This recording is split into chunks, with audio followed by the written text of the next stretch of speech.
Hello, I'm Dr. Travis Perry. I'm here to give you several tips on how to streamline and be more productive with your email inbox.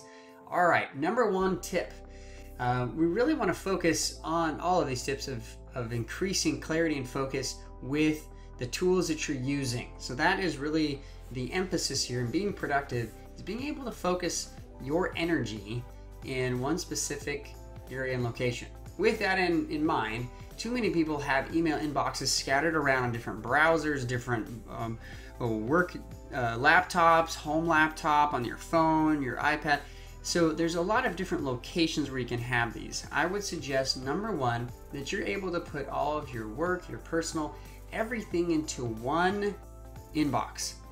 There's a lot of people that disagree. No, we need to have personal one and business on the other. In fact, I had a guy in an airplane when I was traveling to speak for an engagement where he had a phone for his work, a phone for his personal, and he had both email on either one, and he's got them both in each hand. And I asked him, what are you doing? He's like, well, I've got to be available 24/7 for my employers. This is how I do it. And he just could not even relax. He was always emailing, on different hands, and it was just incredible. The idea is that you are trying to basically please everyone. You're going to please no one. So you've got to create boundaries. As an entrepreneur, as a financial advisor, you've got to create boundaries. In fact, nobody expects you to be able to be there for them every split second. That you have other clients, you have other responsibilities. What they want to know is when you're going to get back to them. And so you need to create boundaries. Number one, this tip is to put all of your email into one specific location. And here you can see I've got work, I've got business email, and I've got personal. Okay, I've got this old Gmail account, and I've got my personal account here that I use. What's great about it is if I did have something, for example, a voicemail that came through that was actually more, personal than business, I can drag and drop it into an actual personal account. All right, or I could leave it there, whichever doesn't really matter. All right. So I can use this to drag and drop. I really love that about Outlook. I can drag and drop it into a actual task list, or just drag it right into a calendar event and schedule that. It's beautiful that way. So the great thing about creating these boundaries, though, is that not only can I blur these lines when I'm at work, but and this is how I do suggest using other devices, when I leave work, I don't take around my computer with me. I have my phone. On my phone, I do not have my work email. So I disconnect and I work out of my home. So I close the door. I have to create boundaries or else I'm still at work. You have to do this not only psychologically, but physically. So that's number one. Well, how do you do this? Well, you go over to File, Add Account, and you can go ahead and set up as many email accounts as you want, and you put them all in here, and you can create different folders for each one, for your work, etc. You've got that in there, and you can put one main inbox at the top here that you check. Because the last thing you want is you're opening all of these is to have to go to each email inbox and check them all. That kind of defeats the purpose. I mean, you've gotten one step down. We're not having to open a browser for each one like I had a client recently show me, but you have still created the redundancy of checking. And you'll constantly do that because you think, oh, I haven't checked. Instead, here you can look up and go, there's no new email, I'm good. All right. Well, how you do that is by checking or scheduling rules. In fact, I can go over here to my inbox, and because I've created a folder that says main inbox, all you got to do here is create new folder. It goes under this business email address, and then I can actually select this folder and create a rule. The rule that I've created is that all of my email that goes to travis@travisperry.com moves straight to main inbox folder, and you can go ahead and create a new rule and walk through that. It's very self-explanatory. Once you've created that, then you press OK, or you can apply that to, run the rule now, apply it to all of your email. You want to select yes, and it'll put all of your email that's in that inbox that's coming to you from that or to that specific email address to the main inbox. You do the same thing for all of your other email. All right. So it's very simple and it's hassle-free. So now you've got rules for each one of these email inboxes that you've already created. It's all going to this folder right here. Well, then you just drag this and you put it up to the top under favorites. And now that's actually created a duplicate folder, and that's at the very top. So now all you got to do when you're checking email, you've got one. You don't have to check all these folders, all these files. Nope, you just got one place.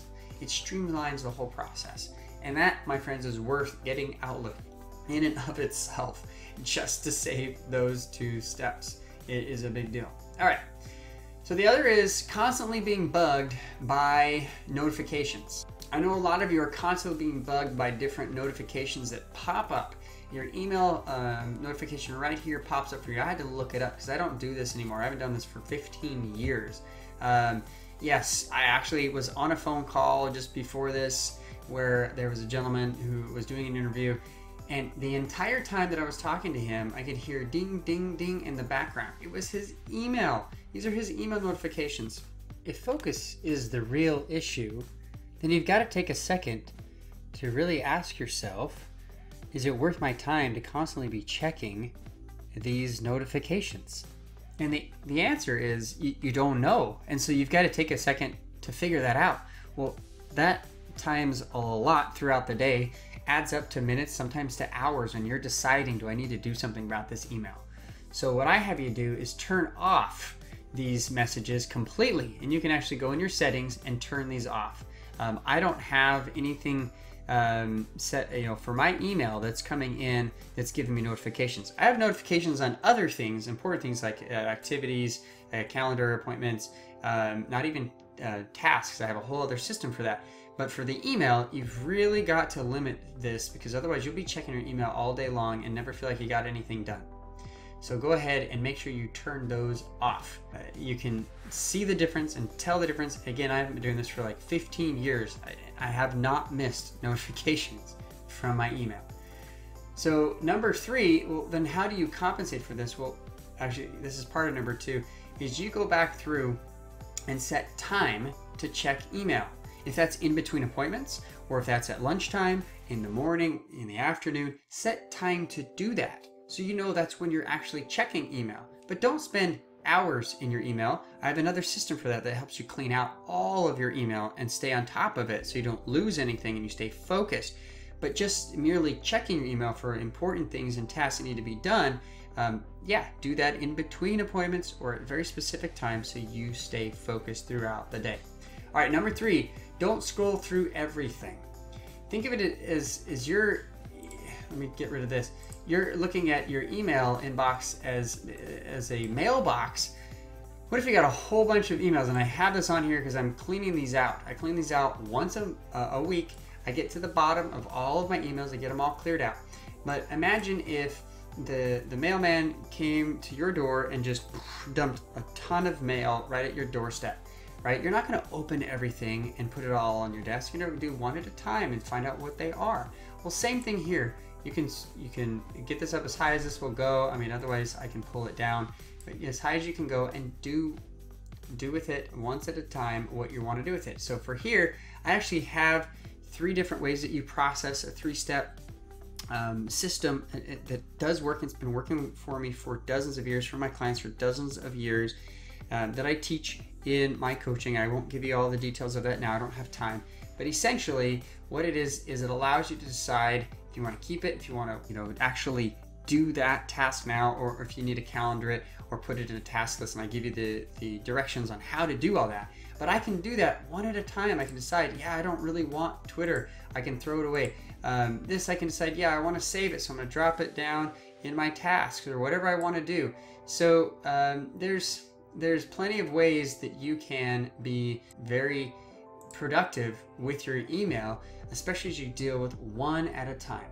All right, those are 3 ways that you can right away be more productive through emails. I've got 5 steps that are going to help you be more productive in your business life in general, that will allow you more time with your family, with the ones that you love.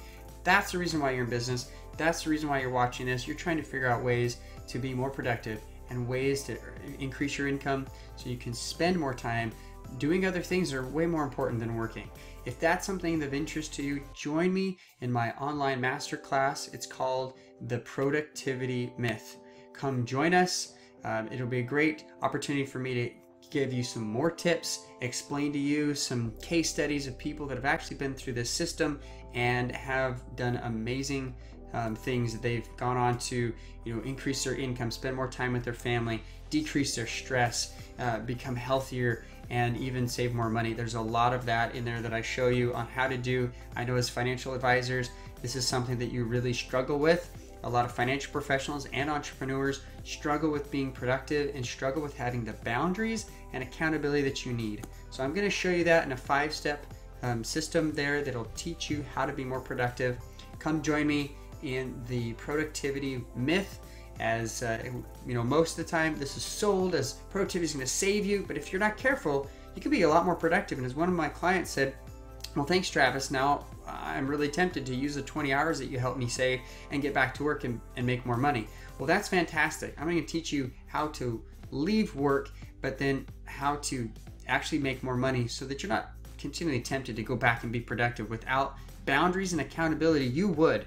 And that's the productivity myth in a nutshell. I'm going to teach you more about that in this online masterclass, The Productivity Myth. Come join us. We will love to see you there.